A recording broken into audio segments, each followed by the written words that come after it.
வணக்கம் மேடம். வணக்கம். கடந்த வருடம் தேர்தல் ஆணையம் பார்த்தீங்கன்னா, இந்தியா முழுக்க இருக்கக்கூடிய அரசியல் கட்சி, சில அரசியல் கட்சிகள் கிட்டத்தட்ட ஒரு 474 கட்சிகள வந்துட்டு நீக்கி இருந்துச்சு தேர்தல் ஆணையம். அதுல தமிழகத்துல இருந்து பார்த்தீங்கன்னா 42 கட்சி இருந்துச்சு. அதுல இருந்து பார்த்தீங்கன்னா, இப்போ தேர்தல் ஆணையத்த எதிர்த்து நீதிமன்றத்துல சில கட்சிகள் வந்துட்டு தமிழகத்துல சென்னை ஹைகோர்ட்ல தாக்கல் பண்ணியிருந்தாங்க. அந்த மனு விசாரணையில என்ன நடந்துச்சு மேடம்? உங்களுக்கு வணக்கம். உங்கள் நேயர்களுக்கு வணக்கம். இப்போ நீங்க கேட்ட கேள்வி போன வருஷம் செப்டம்பர் ஆகஸ்ட்ல இந்த நிகழ்வு நடந்தது. அந்த அக்டோபர் அந்த 3 மாசத்துக்குள்ள. அப்போ தேர்தல் ஆணையம் என்ன பண்ணுது, எந்தெந்த கட்சிகள் ஒரு லெட்டர் பேட் மாதிரி ரிஜிஸ்டர் பண்ணிட்டு எந்த ஆக்டிவிட்டியுமே, எந்த ஒரு தேர்தல் களம் காணுதோ, ஒரு பிரச்சனையை கையாளுவதோ எதுவுமே செய்யறதில்லை. ஆனால் லெட்டர் மாதிரி இருக்கும். அது தொடர்ந்து 6 வருஷ காலங்களில் பார்த்தீங்கன்னா தேர்தல் களம் காணுவதே கிடையாது. அந்த மாதிரி இருக்கிற சமயங்களை பார்த்து தான் இந்த அவங்களுக்கெல்லாம் அங்கீகாரத்தை ரத்து செய்யுது பல கட்சிகளுக்கு இந்தியா முழுவதும். அதில் தமிழ்நாடு பொறுத்த வரைக்கும் பார்த்தா 42 கட்சிகளுக்கான அங்கீகாரம் நீக்கப்பட்டது. அதில் மனிதநேயம் கட்சியும் ஒன்று. அது திமுக கூட்டணி இருக்குது. எப்போதும் திமுகவுடைய இந்த அதாவது தேர்தல் களத்தில் தீவிரமாக இல்லாத இந்த கட்சிகள்லாம் சில சமயத்தில் தேர்தல் வரும்போது அவங்களுக்கு இது சிம்பல் இருக்காது. அதனால் அந்த எந்த கட்சி தாய்மை கட்சியாக இருக்குதோ அந்த கட்சியோட இந்த சின்னத்தில் போட்டிட்டு அவங்க எம்எல்ஏ ஆகிடுது. ஆனால் சொல்லிக்கிறது ஒரு கட்சின்னு சொல்லிக்குது.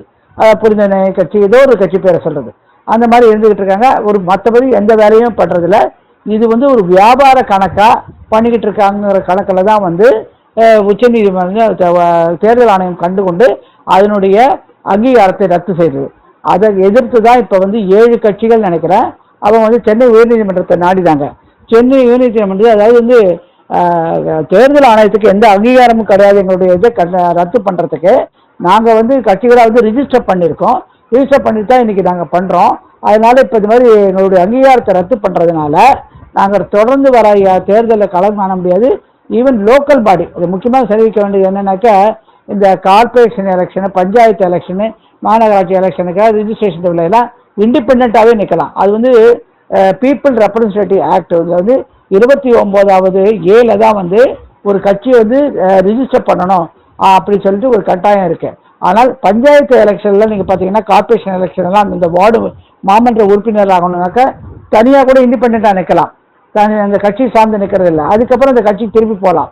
அந்த மாதிரி இருக்குது. அது கிடையாது. அதுதான் அவங்க என்ன சொல்கிறாங்க, நீங்கள் எங்கள் தேர்தல் ஆணையத்தில் ரெகக்னிஷனை ரிஜிஸ்ட்ரேஷனை கேன்சல் பண்ணுறீங்க. அப்படி கேன்சல் பண்ணிங்கன்னா நாங்கள் எப்படி இப்போ லோக்கல் பாடி எலெக்ஷன்லாம் நிற்க போகிறோம், பஞ்சாயத்து எலெக்ஷன்ஸ் எல்லாம் வருது, அப்போ நாங்கள் என்ன செய்யறது அப்படின்னு சொல்லி கேள்வி வச்சு அந்த உடனே ரத்து பண்ணணும் அப்படின்னு சொல்லி கேட்டாங்க. ஆனால் சென்னை உயர்நீதிமன்றம் மறுத்து விட்டது. அது நீங்கள் இப்போ அது விரிவாக கேட்கணும்னு சொன்னால இப்போ தேர்தல் காலம் மறந்தனால குறுகிய காலத்தில் முழுவதுமாக விசாரிச்சிடுறோம் அந்த கேஸ், அந்த வழக்கு முழுவதும் அப்படின்னு சொல்லி 2 வாரத்தில் ஒரு ஷார்ட் டேட்டா கொடுத்து அட்ஜாயின் பண்ணியிருக்கு. மார்ச் மாதம் 2வது வாரம் இது விசாரணைக்கு எடுத்துக்கொள்ளப்படும். அப்பொழுது அது எந்த கண்ணோட்டத்தில் பார்க்குறதுங்கிறத பார்க்கணும். ஏன்னா இந்த காலகட்டத்தில் பார்த்தீங்கன்னாக்கா தேர்தல் கட்சி ஆரம்பிக்கிறவங்க எதுக்கு ஆரம்பிக்கிறாங்க, என்னத்துக்கோசரம் திருப்பி மாறுறாங்க, அந்த ஓட்டு சதவீதத்தை இன்க்ரீஸ் பண்ணி மக்களுக்கு சேவை செய்யணுங்கிறத ஆரம்பிக்கிறது இல்லை. ஏதோ ஒன்று ஆரம்பிச்சுட்டு தனக்கு ஒரு சமுதாயம் இருக்குது, இந்த சமுதாய வாக்குகள் இருக்குது, அதாவது எங்களுக்கு இவ்வளோ ரூபா கொடுங்க அப்படிங்கிற மாதிரி இந்த தாய்மை கட்சி மாதிரி இருக்குமே அந்த கூட்டணியில் அந்த கட்சிகிட்ட பேரம் பேசுறது, இந்த மாதிரி செய்யறதெல்லாம் பார்த்து தான் தேர்தல் ஆணையம் எதற்கோசரம் ஒரு சேவைக்கோசரம் கட்சி ஆரம்பிக்கணும், மக்களுடைய சேவைங்கிறதுக்கோசரம் கட்சி ஆரம்பிக்கிறத விட்டுட்டு இவங்க இந்த மாதிரிலாம் பண்ணுறாங்கன்னு சொல்லித்தான் 6 வருடமாக தொடர்ந்து இல்லாமல் இருக்கிறதுனால தான் இந்த மாதிரி கட்சிகள் எல்லாம் அங்கீகாரத்தை காலி செஞ்சுருக்கு. இதுதான் நீங்கள் நல்ல படம். அதுக்கு எதிர்த்து தான் இவங்க இன்னைக்கு சென்னை உயர்நீதிமன்றத்தில் தமிழகத்தில் போயிருந்தாங்க. ஒரு 7 கட்சிகள் தனித்தனியாக அதில் சேர்த்து விசாரிச்சதில் இடைக்கால தடை கிடைக்காம இன்னைக்கு உடனே அவங்க இடைக்கால தடை கொடுக்க முடியாதுன்னா அப்போ முழுவதும் விசாரிக்கிறேன் அட்ஜாயின் பண்ணியிருக்காங்க. மார்ச் 2வது வாரம் மொத்த கூட்டம் வெளியில வந்துடும். நடக்கும். இப்போ தலைமை நீதிபதி, சுப்ரீம் கோர்ட்ல இருக்கக்கூடிய தலைமை நீதிபதி பார்த்தீங்கன்னா இலவசத்தை வருந்துகிறேன் அப்படின்னு சொல்லி ஒரு கருத்து தெரிவிச்சிருக்காரு. அதோட காரணம் என்ன மேடம்? முக்கியமா நல்ல ஒரு தீர்ப்பு இன்னைக்கு.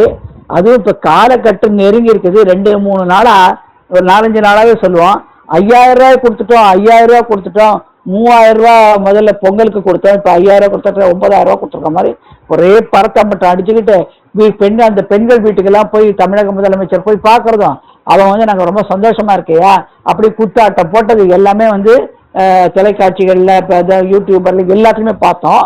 பார்த்துட்டு இவர் வந்து பெண்கள் கஷ்டப்படுறாருன்னு நான் கொடுத்தேன்னு சொல்லி சொன்னாரு.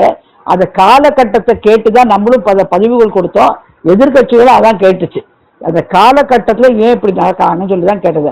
அதை வச்சு தான் முக்கியமாக இது தமிழக அரசினுடைய ஒரு வழக்கில் தான் இந்த கேள்வி குறித்து. அதாவது நீங்கள் பார்த்தீங்கன்னா இலவச மின்சாரம் கொடுத்துருக்காங்க, 200 யூனிட் 300 யூனிட்ல கொடுத்தாங்க இல்லையா?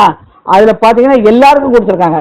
எல்லாருக்கும் கொடுத்தது வந்து உச்சநீதிமன்றம் என்ன கேட்குதுனாக்கா, எனக்கு வசதி இருக்கு கட்ட முடியும், அப்போ எதுக்கு எனக்கு அந்த ஃப்ரீயாக கொடுக்குற கரண்ட்டு? அப்போ வந்து யார் பாகுபாடு இல்லாமல் எல்லாரையும் ஒரே மாதிரி கொடுத்து மக்களை கவர்ச்சிக்கிறது எதற்குன்னு என்று கேட்டுதான் அந்த வழக்கில் வந்து இன்னைக்கு வசமாக சிக்கிட்டாங்க. அந்த வழக்கை தவிர இந்த மாதிரி இலவசங்களை கொடுக்கறத குறித்து 2013 சில வழக்குகள் தாக்கல் செய்யப்பட்டு நிலுவையில் இருந்தது. அதெல்லாம் மொத்தமாக கேட்கறது அவங்க வந்து முக்கியமாக கேட்டது என்னன்னாக்கா, அதாவது நீங்கள் வந்து வாயால் சொன்னதுனாக்கா பல ஸ்டேட்டில் பல மாநிலங்களில் மற்ற பல மாநில அரசுகள் வந்து இலவசத்தை வந்து தேர்தலுக்கு முன்னாடி கொடுக்கறத நாங்கள் பார்த்துட்டு இருக்கோம். எங்களுக்கு இது எத்தனை காலம் இந்த மாதிரி ஒரு ட்ரெண்ட் போயிட்டு இருக்குன்னு தெரியல. ஏன்னா இந்த மாதிரி பண்ணிட்டு இருந்தீங்கன்னா நீண்ட காலத்தில் நாட்டினுடைய பொருளாதார வளர்ச்சி என்பது முற்றிலுமாக சிதைந்துவிடும்.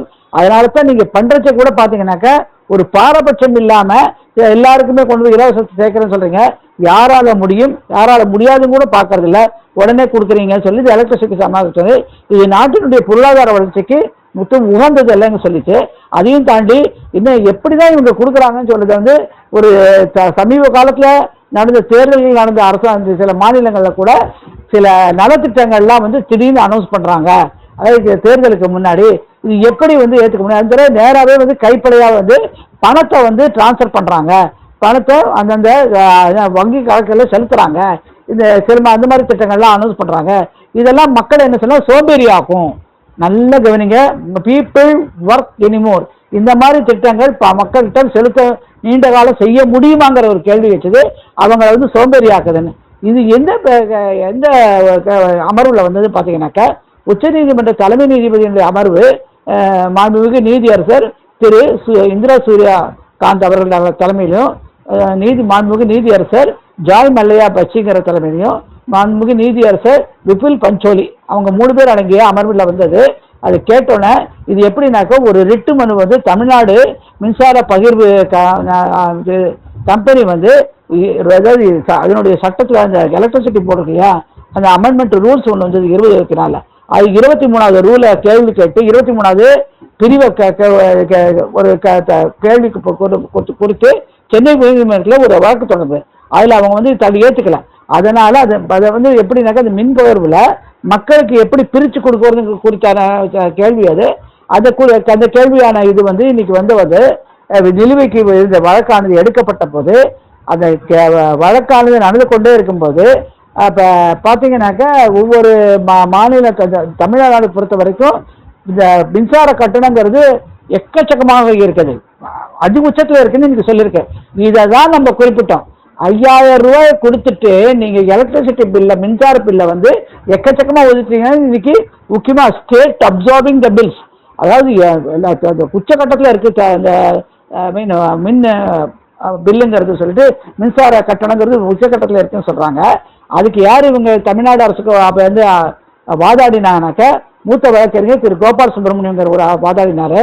அவர் வாதாடி இந்த பேட்டை கேட்ட போது தான் நீங்கள் என்ன மக்களுடைய நலத்துக்கோசரம் இதை செய்கிறீங்களா இல்லை எல்லாத்தையுமே நாங்கள் வந்து காலி பண்ணிடுவோங்கிற எண்ணத்தில் பண்ணுறீங்களா, எதுக்கு நீங்கள் ஒரு நாடு முழுவதுமே இது மாதிரி இலவசத்தை எதுக்கு தமிழ்நாடு ஆரம்பித்தது?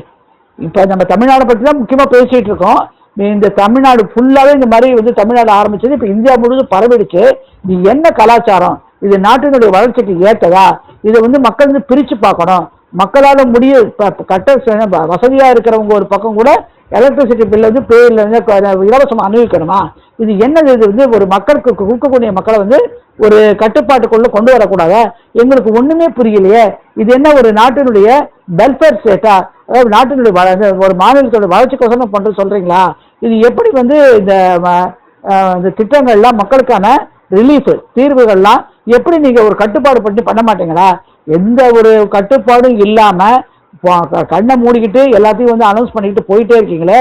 இது என்ன மக்களை வந்து சமாதானப்படுத்தி வாக்கு அரசியல் சமரச ஒரு பாலிசியா அப்படி சொல்லி ஒரு கேள்வி வச்சது. கேள்வி வச்சோன்னா அவரால் ஒன்றும் பதில் சொல்ல முடியல. அப்போ சொல்கிறாரு அதாவது ஒரு கார்பரேட்டுங்கிற எபிலிட்டி டு பே டெப்ட் என்னால கொடுக்க முடியுங்கிற தன்மை இருக்கிறச்ச இந்த மாதிரியே கொடுத்துட்டு போனீங்கன்னாக்கா நாடு திவாலாயிடும். எப்படின்னாக்கா நாட்டு மொத்தம் முழுவதுமே இந்த கலாச்சாரம் பரவிச்சுனாக்கா எங்களுடைய மைண்ட் வந்து டிஸ்டர்ப் ஆயிடுச்சு. சில சமயங்கள்ல ரொம்ப கஷ்டப்படுறோம் சொல்றாங்க. அப்புறம் இன்னொன்னு சொன்னாங்க, இப்போ உங்களுக்கு வந்து பொருளாதாரம் ஜாஸ்தி இருக்குன்னு வச்சுக்கோங்க ஒரு மாநிலத்துக்கு, அந்த பொருளாதாரத்தை நீங்க வந்து ஒரு நாட்டின் அந்த பொருளாதாரத்தை மக்களுக்கு வளர்ச்சி கொடுக்குற திட்டங்களை ரோடு, ஹாஸ்பிட்டல், ஸ்கூல்ஸு இதெல்லாம் ஏன் பயன்படுத்த மாட்டேங்கிறீங்க? நீங்கள் என்ன பண்ணுங்க, அதை விட்டுட்டு நீங்கள் உணவு ஃப்ரீயாக கொடுக்குறது, உடையை ஃப்ரீயாக கொடுக்குறது, காசை கொடுவா கொடுக்குறது, பஸ்ஸில் இலவசம், இது என்ன நடக்குதுன்னு சொல்லி தமிழ்நாட்டில் என்னென்ன அக்காரமாக நடக்கிறதோ அத்தனையும் ஒவ்வொரு பிட்டை எடுத்து வச்சுருக்காங்க உச்சநீதிமன்றத்தில்.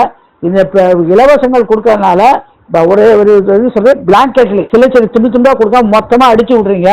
எங்களுக்கு ஒன்றுமே புரியல என்ன நடக்குது. இந்த நாட்டினுடைய நல்ல ஒரு கல்வி ஆதாரங்கள், கல்வி கட்டடங்கள், நல்ல ஹாஸ்பிட்டல்கள், ஹெல்த் செக்டார் இதெல்லாம் பயன்படுத்தலாமே, அதை விடுத்து இப்படி படுத்துறீங்களா எங்களால் ஏற்றுக்கவே கொள்ள முடியல என்று வன்மையாக கண்டித்திருக்கிறது.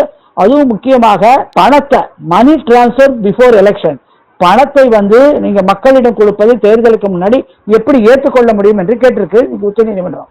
இதனால ஆடி போயிருக்கு நீங்க திமுக. அதே போல நீங்க அரசியல் காலத்துல திமுகவுடன் கூட்டணி அமைச்சிருக்கு, இதை எப்படி பாக்குறீங்க மேடம் நீங்க? இப்ப இதுதான் சொல்ல வரோம். என்னன்னாக்கா தேர்தல் அங்கீகாரத்தை எதுக்கு கேன்சல் பண்ணாங்க? இப்ப 42 கட்சிகள் திருப்பி வந்து போச்சு ஏன் பண்ணாங்க? ஏன்னா இவங்க வந்து வாக்கு அரசியலை வந்து அதாவது மக்களோட அந்த கட்சி வந்து நல்லது செய்யுது, மக்கள் ஏற்றுக்கிறாங்க, சேவை செய்யுது, ஏற்றுக்கிற அளவுக்கு கட்சியை நடத்துறது கிடையாது. ஒரு காலத்தில் ஆரம்பிக்கும் போது பீக்கில் ஆரம்பிக்கிறாங்க. இப்போ கூட விஜய் அவர்களுக்கு 42% வருது, 28%, 21% தேர்தல் களம் காட்டுறதுக்கு முன்னாடியே ஒரு உருவகத்தை பிம்பம் கொண்டு வராங்க. மக்கள் அப்படியே இவர் நாள் மாற்றத்தை கொண்டு வராரு, இவர் பின்னாடி போவோம், இப்போ 60 வருஷமா திராவிடத்திலேருந்து ஏமாந்துட்டோமே பின்னாடி போவோம் அப்படின்னு நினைக்கிற அளவுக்கு ஒரு வாக்கு அரசியல் சொல்றாங்க. மக்கள் ஏமாந்து பின்னாடி போறாங்க. அப்படிதான் நீங்க பாத்தீங்கன்னா சில காலங்களுக்கு முன்பு மறைந்த சிறந்த நடிகர் திரு விஜயகாந்த் அவர்கள் அடுத்ததுக்கு அப்புறம் மக்களுக்கு சேவை செய்யணுங்கிற ஒரு எண்ணத்தோடய வந்து ஒரு கட்சியை ஆரம்பிச்சாரு.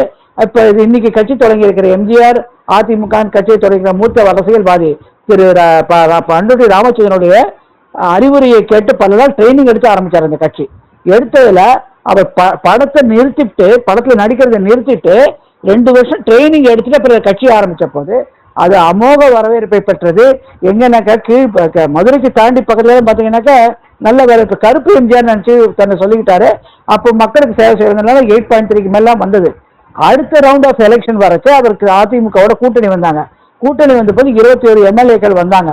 21 எம்எல்ஏக்கள் வந்தப்புறம் அப்படியே பாத்தீங்கன்னாக்கா அவரை வந்து ஒரு பத்திரிகையாளர்லாம் கேட்கிற கேள்வியில வெறுப்படைஞ்சு போய் அப்படியே மனைமாற்ற ஆகி அவர் வந்து தொய்வடைஞ்சிட்டாரு. தொய்வடைஞ்சாலும் அந்த 21 எம்எல்ஏக்களையும் பிரிச்சு கொண்டு போய் தனியாக்கி தனி பிரிவு உட்கார வச்சு எல்லாம் பார்த்து அழகு பார்த்தது அதிமுக. அப்படியாக நடந்தது. அதுக்கப்புறம் அவர் நோய்வாய்ப்பட்டார். அதுக்கப்புறம் அந்த கட்சியை வந்து அவருடைய மனைவி வந்து கையாளுவதற்கு கையில் எடுத்துக்கொண்டார். அவருடைய காலகட்டத்தில் செயற் தலைவராக மாறினார் திருமதி பிரேமலதா ஜெயகாந்தன். அப்படி இருக்கும்போது அந்த கட்சி அப்படியே வந்து ஒரு தன்னுடைய சரிவை தாண்டியது. 0.5%, 0.2% எல்லாம் கூட இறங்கிடுச்சு ஓட்டு. அப்பப்ப நீங்க தேர்தல் வரச்ச பாத்தீங்கன்னாக்கா என்ன பண்ணுவாங்க, கடைசி நாள் வரைக்கும் பேரம் பேசுறது. இதை கூட ஒரு யூடியூபரை வந்து அவங்க வந்து கேஸுக்கு பம்பிட்டு இருந்தாங்க. நீங்க வந்து எங்களை வந்து வேலைக்கோசரம் பணம் பண்ணுவதோ கட்சியை நடத்துறோம்னு சொல்லலாம் பேசுறீங்க அப்படின்னு இப்போ ஒரு மாநாடு நடத்தின சமயத்தில் கூட அவங்க பேருக்கு வழக்கு தொடர்ந்து இது பண்ணாங்க. ஆனா இன்னைக்கு என்ன நடந்தது, இவங்க தேர்தலுக்கு வந்து விருப்ப மனு வாங்கன்னு சொல்லி அந்த கட்சியினுடைய தலைமையகத்தில் போட்டிருந்தாங்க. ஆனா ஒத்துழைமே வரல. வராத ஒருத்தர் வந்து இத்தனை காத்திருந்து இன்னைக்கு திமுகவோட கூட்டணி போட்டாரு. தேமுதிக ஆரம்பிச்சது தீய சக்திகளுக்கு எதிரான கட்சி. அந்த எண்ணத்தை தான் வச்சு விஜயகாந்த் ஆரம்பிச்சாரு.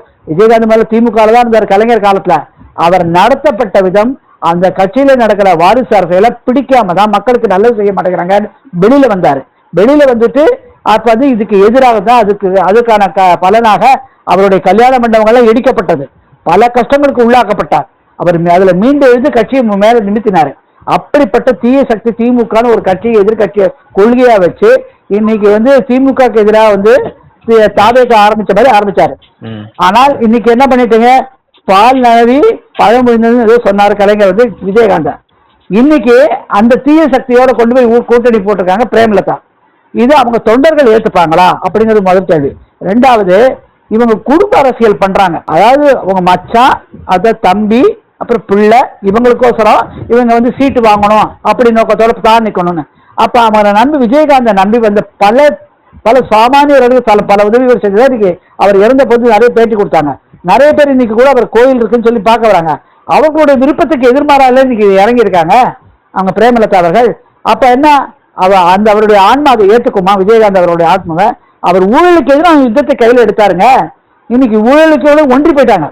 முதல்ல அதிமுக தனக்கு வந்து சாதகமா இல்ல, எம்பி சீட்டு கொடுத்து ஏமாத்துட்டாங்க. ஸோ இவங்களுக்கு என்ன ஒரு கோட்பாடு, மாநில கட்சிகளா இருந்து குடும்ப கட்சிகளா ஆரம்பிச்சு எந்த பக்கம் பேரம் சரியா வருதுன்னு பாக்குறாங்க. அந்த பேரத்துக்கு ஏற்ற மாதிரி கடைசி நிறுத்த போறாங்க.